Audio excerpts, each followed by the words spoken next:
Welcome everybody to a brand new episode of Identity Talk for Educators Live. I'm your host, Sarfo-Mensah, and this is the show for the unsung heroes of education. Now, tonight, we have a very special guest. She is a good friend of mine. Her name is Dr. Elondra Napper.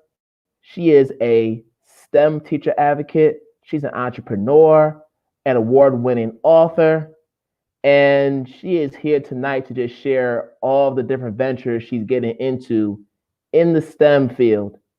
And I'm just so excited to have her on for her to just share some of her knowledge with you all tonight. So, without further ado, I'm going to bring Dr. Elondra Napper on to talk to us about what she's been up to. Hey, Doc. Hey, how are you? I'm doing well. How are you doing? Doing pretty good. Thank you so much for having me on your show. I try to catch it when I can, and you're doing an awesome job. I love it. So thank you for having me up here today. Well, thank you so much. It's an honor to have you on. But before we get into the conversation, I wanted to just check in with you. So how have you been, during this COVID pandemic?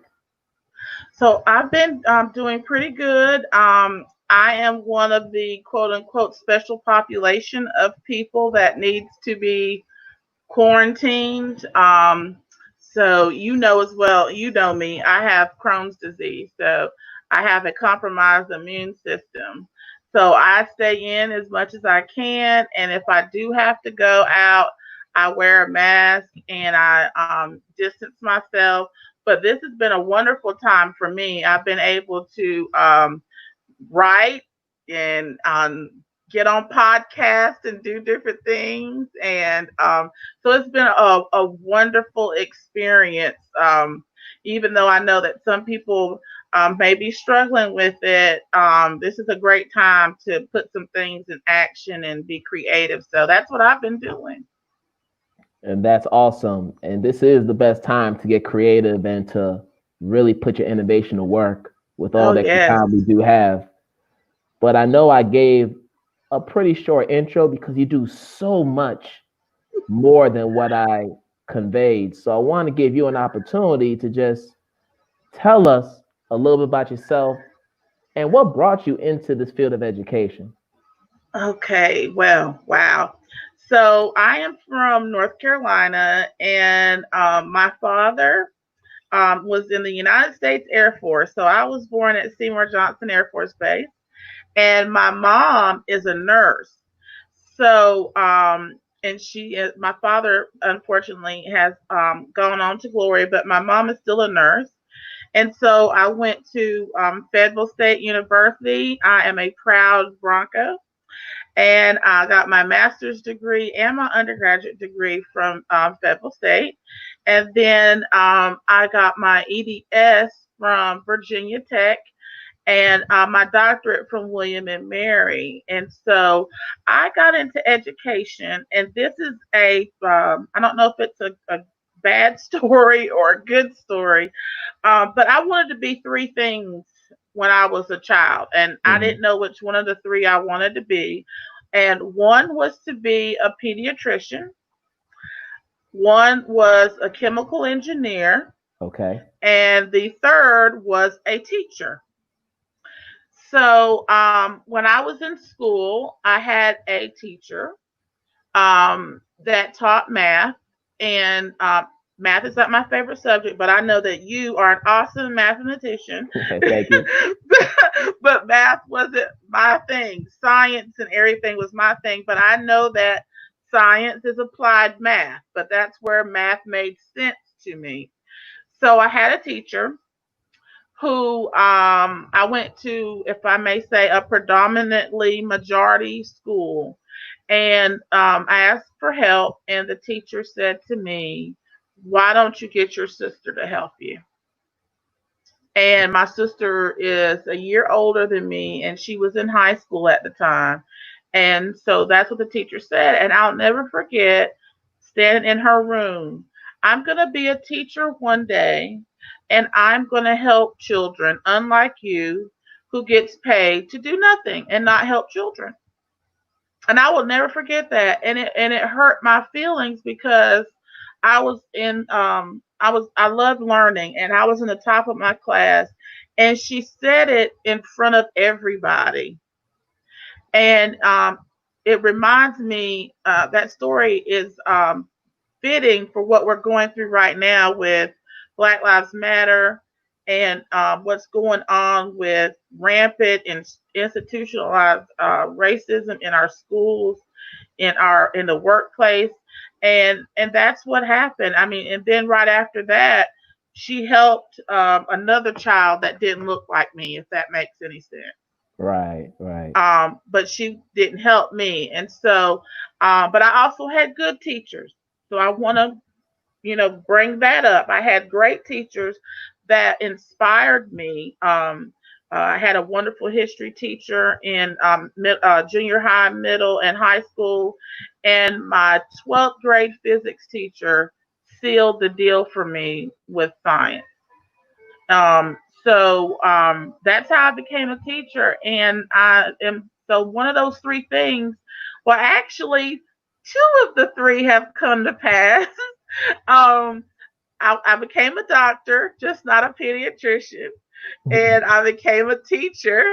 The only one that hasn't come to pass yet, and I was just talking about this with Dr. Marquita Blades, that I ought to go back to school and become a chemical engineer. And I still may do that. Yeah, why not? You've Why already not? you've already done 2 out of 3. And just a quick fact about myself.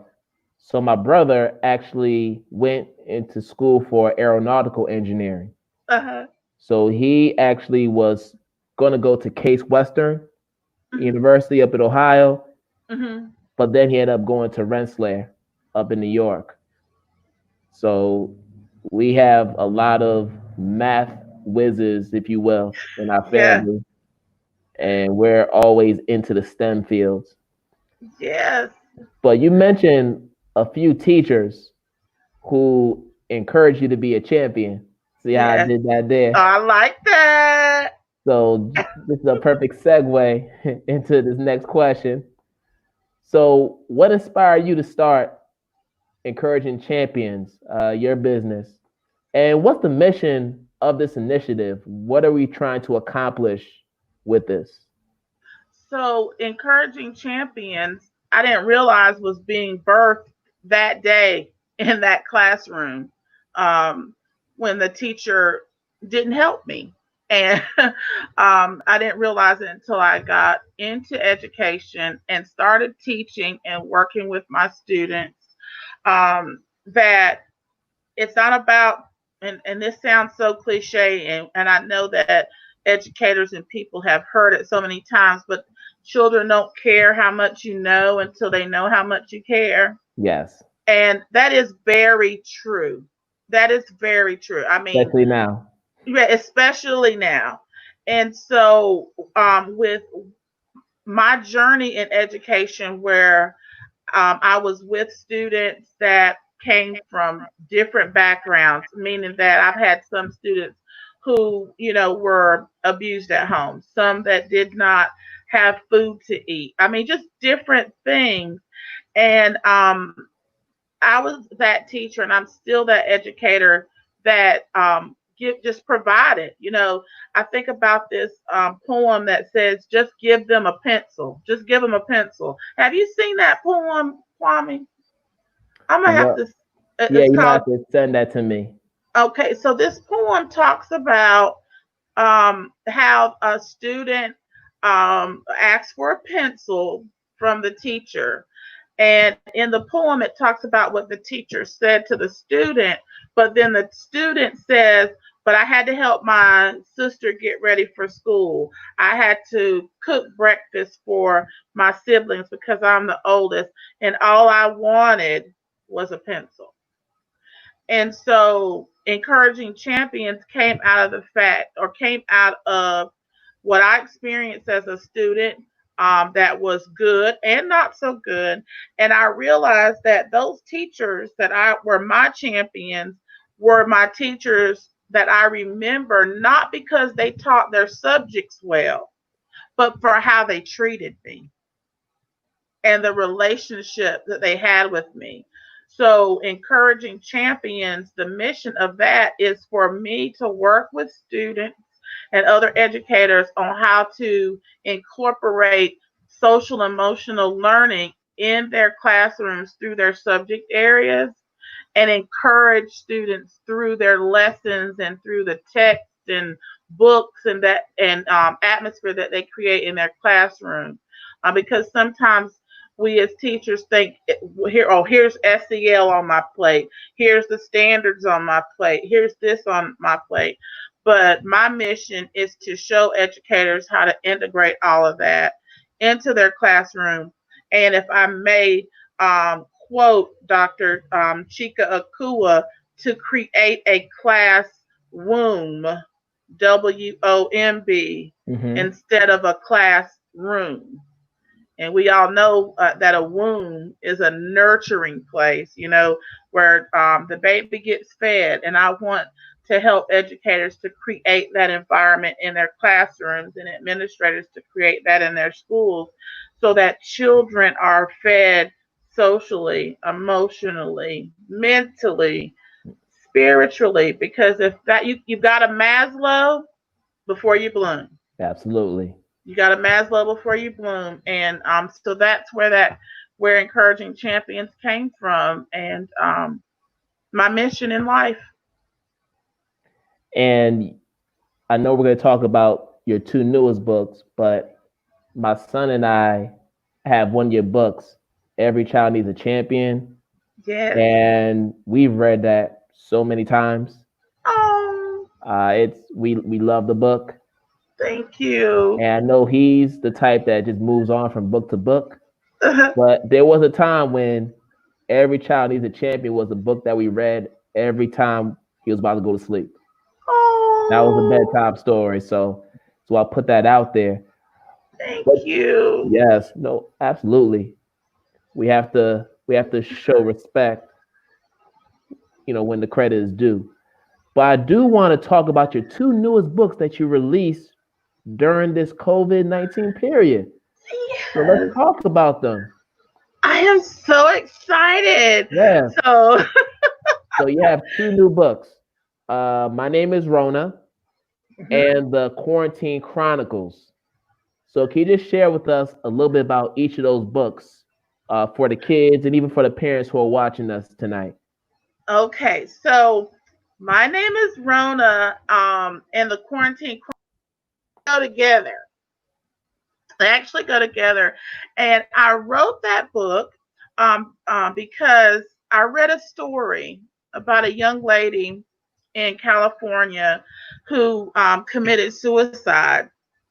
And in the article, her mother said that it was due to the isolation of the lockdown or the sheltering in place due to COVID-19. And so when I read that story, I was like, oh my gosh. I said, I'm sure that there are other people who may be feeling, uneasy because of the unknown, probably fearful. And I'm sure children, are fearful. But I don't want anyone or any child to quote unquote lose hope in this season because it's just a season, right? And so and for her to commit suicide, it spoke to me because it said that somewhere in her life or something had happened prior to that, and her committing suicide was the last straw for her. I mean, the isolation from COVID-19 was just the straw that broke the proverbial camel's back. But there was something else that was going on with that young lady that she made that decision. And so I said, what discoveries, what things could have come from her if she would have lived? And so I prayed and I was like, Lord, give me a message for the children and their parents to look at this time as a time of growing and reconnecting, and creating. And so my name is Rona, came from that. And in the book, it's a little girl, and she is adorable, that talks to her mom about COVID 19. And she talks about that she's scared, and her mother is basically consoling her and telling her it's going to be okay because we're going to learn, we're going to go on adventures together, we're going to do things together. And my favorite line or favorite part of the book is that says, because before the world stopped, we were missing each other. Wow. And that's what is in the book. Um and before the world stopped, we were missing each other. And I thought about the hustle and bustle of life, and if you're a parent and your child is in different things, if they're in soccer or music or school, you got all these things going on.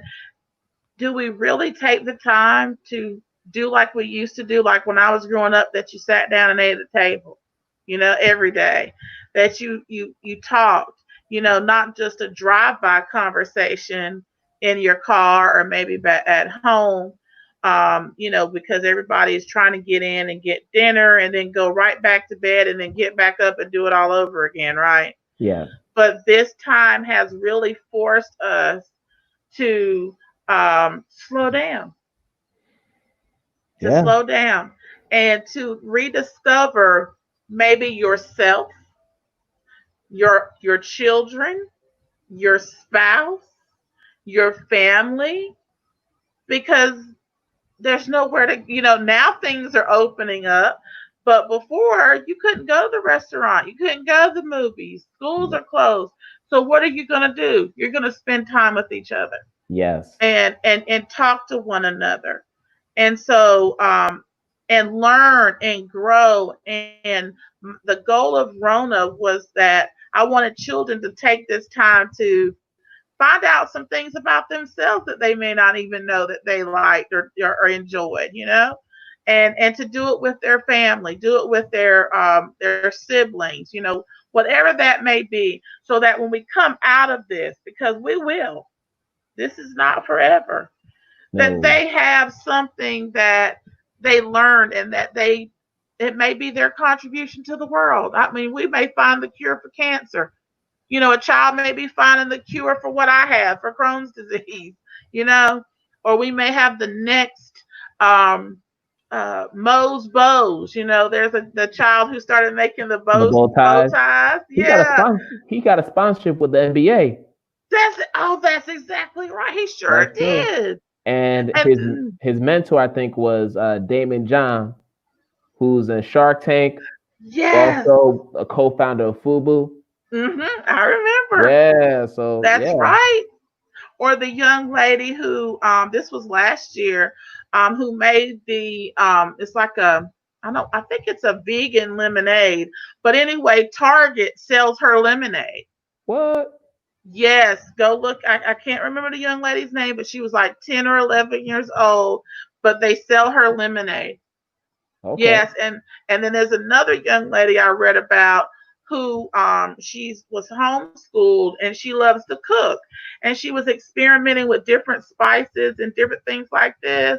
Well, she created her own hot sauce. She loves hot sauce, so she created her own hot sauce. So you just don't know what you're going to find about yourself. You know what I mean? Wow. you Wow. know, when you have the time to slow down, and try to think about what to do with your time, and be creative and imaginative, because I think somewhere we lost creativity, you know, but we need to bring that needs to come back. But yeah, those children are doing it, and I love reading about the little boy from Moe's Buzz because he learned that from his grandmother. I Wow. believe that was how he learned to sew. I think so. Yeah. That's right. And see that his grandmother is his champion.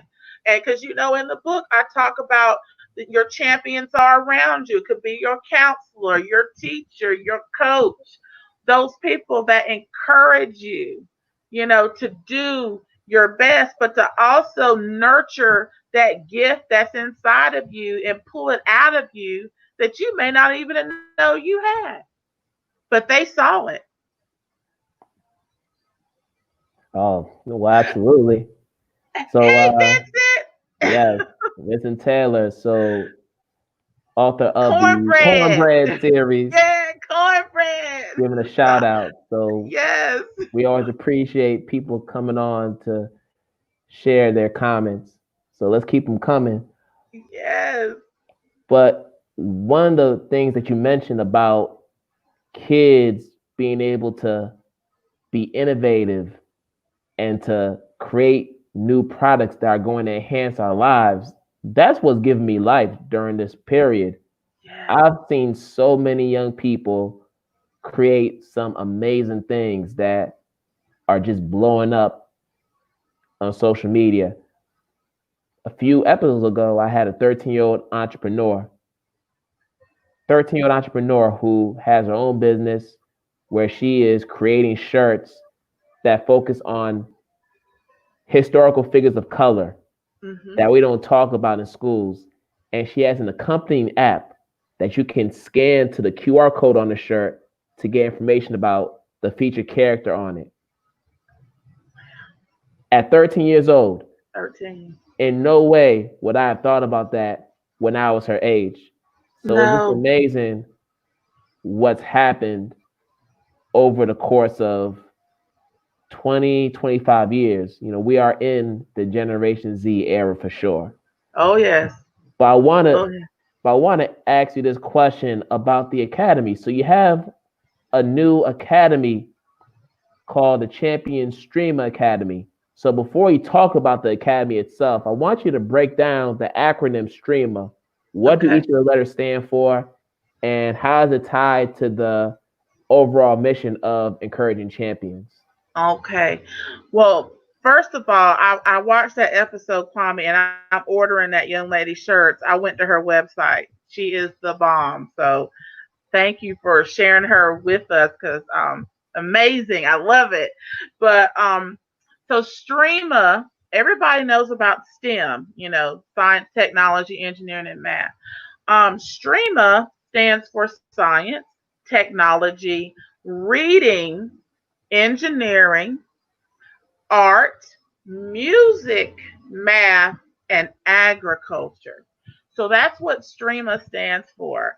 I added three other components because STEM has morphed into STEAM, and then STEAM. I was in a district that started STEAMA. I think that's what it was. And then a friend of mine, and we were talking. It was like, well, they need to add an R to it. It was my friend Susan Smith. I said, that's the truth. They do need to add an R. Where they need reading needs to be in there, right? And then I already had the M, of course, because M was for math, but I added music. And I'm going to tell you why. Well, I am a musician. I play the piano, the flute, and the piccolo. And if you do any research about music, it tells you that if a child just learns to read music um, and play an instrument, which would be a bonus, but if a child just learns to read music, reading music is the only from the research I've done. Check me on it. That will engage both sides of the brain. So your left and your right brain, right? And one Mhm. side is the creative side, and then the other side is the language side, the processing side, the logical side. Yes. But music is the only reading music is the only thing that engages both sides. And so what does that mean for children? Well, it makes them be more creative. It helps them with reading. It helps them with math. And so If you just teach a child music, it does so many things for their learning just to teach them how to read music. So that's why I added the M in the music part.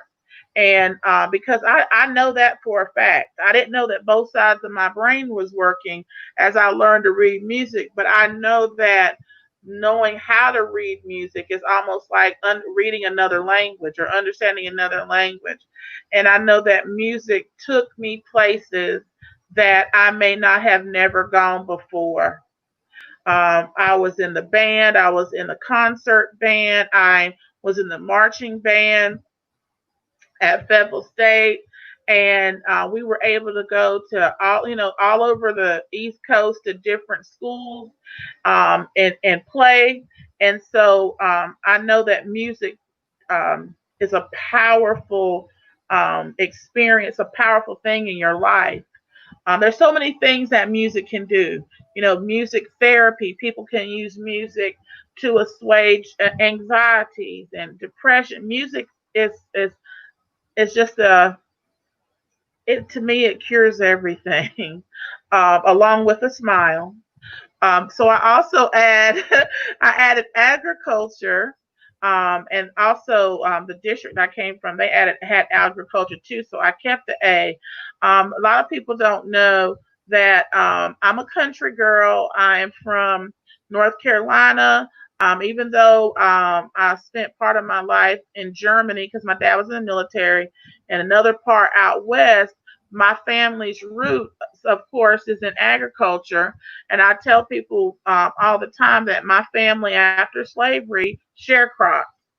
Most slaves did because of the way the system was set up. So you move from one system of bondage to quote unquote another system. That's a whole nother conversation. Right. But but my family are of course they were rooted and grounded in agriculture. But my great grandmother, my grandmother, and my grandfather was able to buy their own land after sharecropping, and I still live on that land today. My grandparents bought that land 70 years ago. And Mm. so I'm talking to you on the grounds that their blood, sweat, and tears went into. But we were able to, as my family grew cotton, tobacco, vegetables, corn, all that kind of stuff, and the money from those crops paid for my aunts and uncles to go to school. And so my grandmother's dream was that she would not have any of her children picked up on a truck to go work in somebody else's field again. So the Wow. agriculture piece, yeah, is a shout out to my roots, to both sides of my family, actually my father's side as well. So, because if you learn the land and learn how to grow your own food and learn how the earth has everything we need in it to survive, God made it that way. And I want children to learn that. I want them to learn that agriculture is a science, and to learn about how to be able to take care of themselves and how we are all integrated. It's not the land and then we're humans. No, it's all an integral part. The land needs us and we need the land, right? So we've got to be mindful of how we treat the earth and what we do to the earth, because what we do to the earth, we do to ourselves. We're interconnected, right? So that's where that STREAMA came from. And of course, Champions is just a continuation of my vision and mission with encouraging champions. Everything I do, I put the word champion in it because I want children to know that they are champions, that they are overcomers, that they are fearfully, wonderfully made, that they are special and unique, and that the people that are in their lives are champion builders. And that's what I have on my shirts. It's our job is to train them and coach them and nurture them and pull those gifts and talents out of them so that they will be the generation, right, to come behind us and be the leaders in this earth. So Oh wow, that's yeah. where that came from. And I'm glad that you put the R in STREAMA because so many times when we talk about the importance of the different content areas, especially during this time of excessive standardized testing, Hmm. we seem to put all these different content areas in isolation from each other. And what I always used to tell my students in math class is the fact that, hey, I'm teaching math, but in reality, I'm also a literacy teacher. That's right. And if you're a social studies teacher, you're also a literacy teacher. If you're a That's science teacher, you're right. also a literacy teacher because we have to teach some form of literacy in each of our content areas. In the case of math, That's right. you're reading equations, you're also doing word problems. That's right. There's no way for you to understand or even get mastery in a skill if you're not able to solve the problem in different contexts. And not just the procedural context where I give you the problem in isolation and you show me step by Right. step what to do, but you should be able to solve that same problem when it's embedded in words and Yes. break down and decipher and unpack each word and be able to identify the key details and understand how those details will help you get to the solution of the problem. That's right. That's all literacy. That's all literacy. And the students who struggled the most in my class Hmm. over the years were the ones who also struggled with their reading, whether it's with fluency, whether it's with comprehension, whether it's with Hmm. decoding words, because if you're spending all this time decoding words, you're not comprehending the text. That's right. That's We're, right. we're spending all this time trying to break down the word. You're not comprehending what you're reading. So, like you said, everything is connected.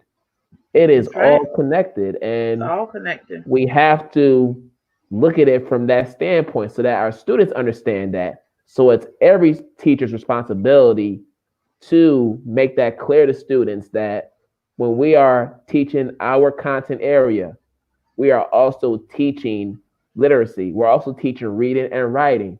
That's So it right. shouldn't be a shock to students when we actually do those things. Exactly. And I'm gonna That's just right. and I'm just gonna stop it right there because I know when I talk about this, I get into my soapbox and I can feel that moment coming. Oh my! I could go right there with you. I'm I could telling go right you, there with you. I'm telling you, because it's so real. And I think testing has really undervalued the other content areas, Yes. particularly science and social studies.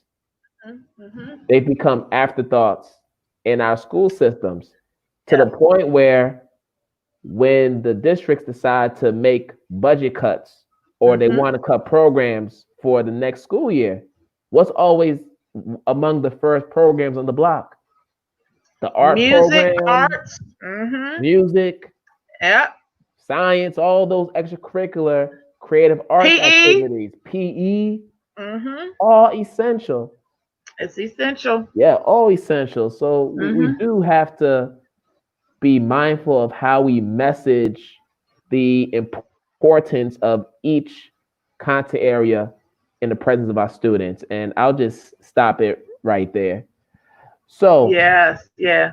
I know we're running low on time. So let's talk about your website and I'll share it with the rest of our audience so they can see what services you're providing because you're doing a whole lot for people in the community.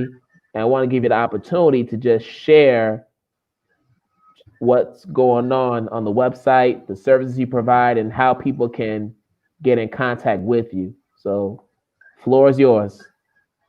Okay. All right. Well, first of all, I have to give a shout out to my brother Vincent Taylor because if it wasn't for him, I would not have this website.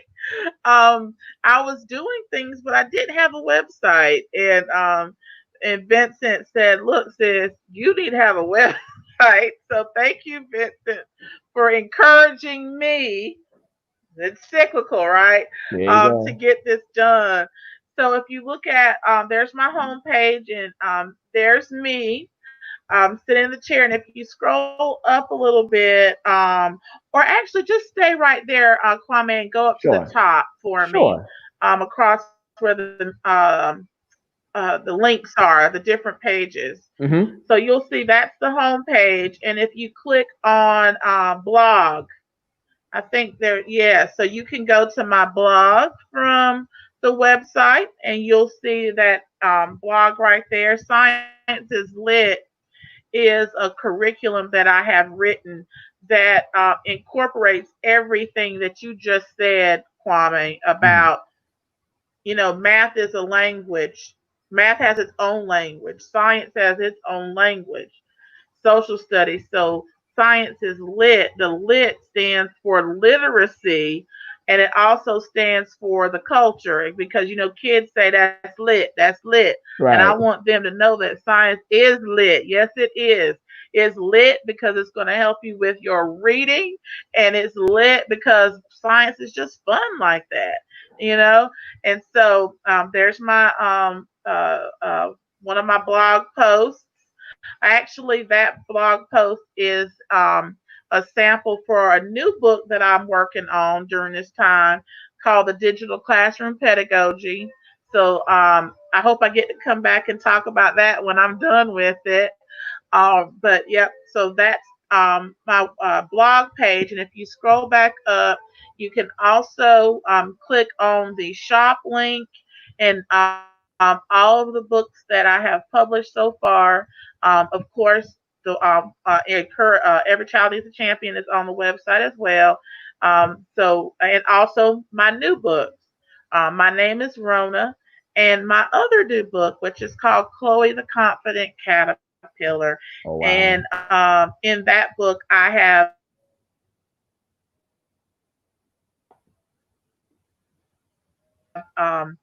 learning and science in think I think that's about it. And then there's a link about my background on the website. And eventually there will be a link to Champion Streamer Academy. So Champion Streamer Academy is an online school, and I'm sorry, I didn't even talk about that. I was so into Streamer, um, that children can go there. Their parents can go there and take online courses, and they're science courses. So I have like an intro to chemistry, an intro to, I think physics is getting. I'm building physics right now. I also have a course up there called Discovering the Champion Within, that ties to the book. Okay. Wow. See, I Yeah, didn't even realize you had Chloe the caterpillar. yeah, Chloe the Totally, Confident. Yeah. totally flipped my mind because you have so many books out.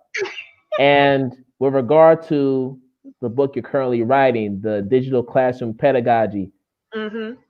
great minds must think alike because one of my next presentations, which I'll be doing for the Innovative School Summit virtually in a couple weeks, is focused Yeah. around this. And I call it creating culturally responsive content digitally to shift the educational paradigm. What? I saw And that. yeah, Yes. and I call it isolate and innovate. So that's something that I've been really passionate about of late, given the different innovations from young people as well as educators. Yes. We're seeing some incredible things in this digital space, and it's given us more reason for us to shift towards that model, whether it be blended learning, whether it be a flipped classroom model. Right. We are heading into this territory if we haven't reached there already. So I'm hoping that school districts are taking notice with what's going on. Yeah. And with all the uncertainty around COVID-19 and teachers and students getting back into the physical space of school, Mhm. this is the best time for us to make that transition fully into the digital space, into a flipped classroom model. Now, obviously, there's some other things that will have to happen before we get there in terms of getting every child access to a laptop or a Chromebook, and Right. also ensuring that every child has internet access, Mm-hmm. which have been issues that have come up repeatedly throughout this COVID-19 period in Yes. many urban school districts and and other places. So we do need to talk more about that. But Dr. Napper, wow, this has just been an awesome conversation. And I'm just looking at the comments. Have Mr. Vincent Taylor again. Just give Yeah, you a shout out. You have all the products and you're just doing awesome things educationally. I cannot agree with him more. And I just continue to watch you flourish in everything that you're doing. So hopefully we do get a chance to bring you back on the show to give us an update on all the different things you're doing, whether it's your book that you're writing or the Champion STREAMA Academy. We'd love to talk more about that when you do get a chance to come back to talk to us. I would love to. I would love to. Yeah. Especially, we could. I would love to come back and really talk about that literacy piece because I used to be the teacher walking around with my little picket sign that says, "My subject is tested too." Since they, standardized testing in North Carolina would only test math and reading. Well, guess what was on the reading test? Science. Sure was. Okay. I Sure mean, was. I said, if I'm the only person that doesn't see that basically all teachers are reading teachers, you just teach math or science. All teachers are reading teachers. So how in the world do we only think the language arts teacher is the reading teacher when every subject has words? I mean, I don't understand that. Listen, you're right. So But it's up to yeah, us. It's up to us to dispel that narrative. yes, That's part of yeah, our job is to dispel that narrative so that students don't think that everything's in isolation. That's that's part of our right. work. But before you leave, I do Okay. want you to go ahead and just share your social media handles so that people can continue to follow you and all the work you're doing in your community. Okay, well, thank you. So you can find me on Facebook, um, Elondra Napper, so my own Facebook page, but I also have an Encouraging Champions Facebook page that is the umbrella of my consulting firm. And then I also have my Instagram is Champion Educator. And I'm also on Twitter, and that's under my name, Elondra D.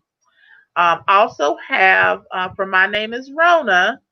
She has her own Facebook page because I want eventually for her to have a community of followers where people and children, well, the adults, and talk about how they're interacting with the book and post what they're doing, during their time. So, like Rona, my name is Rona is just the first book in a series of books Okay. to come because she's a scientist, of course, and but all of her friends are one of the letters in STREAMA.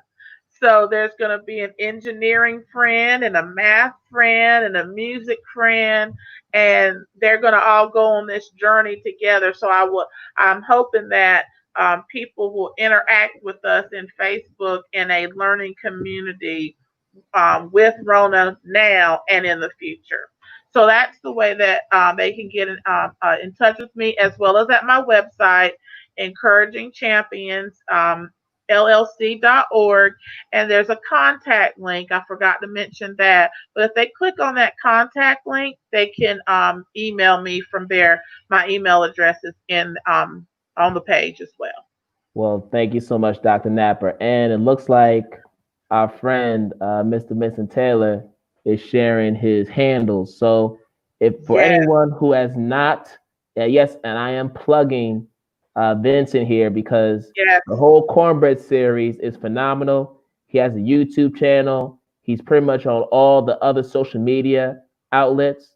So if you've not had Yes. a chance to check out the Cornbread series, whether it's the videos on YouTube or the actual books, please make sure you do that. Part of this show is to put the light on other educators who don't get the shine that they deserve. So this is the opportunity for us to do that. This is the very mission of the show. So wanted to put a quick plug in for Mr. Vincent Taylor. So please check out the Cornbread series on pretty much all social media platforms. It's phenomenal, Yes, and it your is. children will enjoy it. Yes. They will. I love it. Love cornbread. But Dr. Napper, thank you so much, and we'll be talking real soon. I hope you have a good And night. you too. And thank you so much. And thank you for having me. All right. And there you have it, folks. We're closing out another episode of IDTALK4ED Educators Live. But before we do that, just want to give a few quick announcements. First one being the COVID-19 Summer Bridge Camp, which I've announced in the previous episodes. It will be starting this Monday, June 15th, and that first session will run through June 26th. We'll also have 3 consecutive 2-week sessions after this first session. So this will run for the entire summer, and this is a collaboration between my company, IDTALK Consulting LLC, and my good friend Desmond Williams' company, Nylinka School Solutions. So for any parents or students, grades 8 through 11, who would like to enroll in this program, feel free to email me at identitytalk4educators@gmail.com, or you can contact Desmond at dwilliams@nylinka, nylinka.org. And you can also register on the Nylinka website at nylinka.org, or get more information about the program. So if you want to learn more, you could drop a comment, send me a DM, and we could talk more about that. And then for anybody who wants to appear on the show, you can email me at identitytalk4educators@gmail.com. We're not just looking for the traditional classroom teachers. We're looking for community activists. We're looking for students who are doing wonderful things in the community. We're looking for child advocates, anybody who is doing something to uplift somebody else within their community. We want to bring them on the show so that we can put the shine on them and we can see what it is they're doing, and they can share their story. So if you know anybody that fits that description, make sure they email me, or even tag their name in the comments so I can reach out to them. But my email is right there, identitytalk4educators@gmail.com. Let's talk. Let's build. And those are my announcements for today. And we have another episode coming up next Monday. But until then, I want to wish you all a good morning, a good afternoon, good night, wherever you are in the world. And we're definitely going to do this again another time. Have a good night.